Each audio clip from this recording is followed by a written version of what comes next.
एक घर में एक बेटी ने जन्म लिया। जन्म होते ही माँ का स्वर्गवास हो गया। बाप ने बेटी को गले से लगा लिया। रिश्तेदारों ने लड़की को जन्म से ही ताने मारने शुरू कर दिए। पैदा होते ही माँ को खा गई मनहूस। पर बाप ने अपनी बेटी को कभी कुछ नहीं कहा। बेटी का पालन पोषण शुरू किया।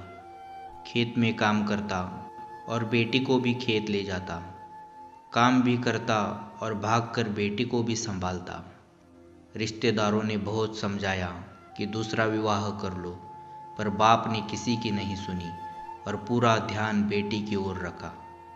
बेटी बड़ी हुई, स्कूल गई, फिर कॉलेज। हर क्लास में फर्स्ट आती थी। बाप बहुत खुश होता, लोग बधाइयाँ देते।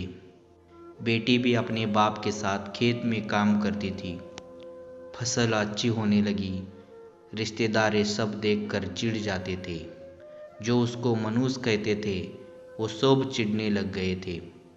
लड़की एक दिन अच्छा पढ़ लिख कर पुलिस में एसपी बन गई। एक दिन किसी मंत्री ने उसको सम्मानित करने का फैसला लिया और समागम का बंदोबस्त करने के आदेश दिए। समागम उनके ही गांव में रखा गया। मंत्री ने समागम में लोगों को समझाया कि बेटा बेटी में फर्क नहीं करना चाहिए। बेटी भी वो सब कर सकती है जो बेटा कर सकता है। भाषण के बाद मंत्री ने लड़की को स्टेज पर बुलाया और कुछ कहने को कहा।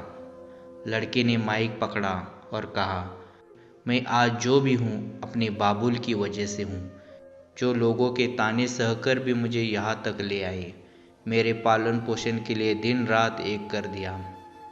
मैंने माँ नहीं देखी और न ही कभी पिता से कहा कि माँ कैसी थी, क्योंकि अगर मैं पूछती तो बाप को लगता कि शायद मेरे पालन पोषण में कोई कमी रह गई। मेरे लिए पिता से बढ़कर कुछ नहीं। बाप सामने लोगों में बैठकर आंसू बहा रहा था।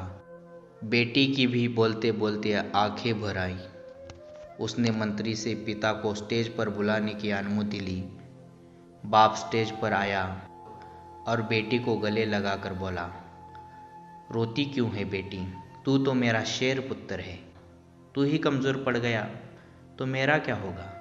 मैंने तुझको सारी उम्र हंसते देखना है। बाप बेटी का प्यार देखकर सबकी आंखें नम हो गई। मंत्री ने बेटी की गले में सोने का मेडल डाला। लड़की ने मेडल उतारकर बाप के गले में डाल दिया। मंत्री ने कहा, ये क्या किया? तो लड़की बोली, मेडल को उसकी सही जगह पहुंचा दिया और कहा, इसके असली हकदार मेरे पिताजी है। समागम में तालियां बज उठी। यह उन लोगों के लिए सबक है जो बेटियों को चार दीवार में रखना पसंद करते हैं। तो दोस्तों, ये कहानी आपको कैसी लगी कमेंट करके ज़रूर बताना। हमारे चैनल को सब्सक्राइब करना मत भूलना। धन्यवाद।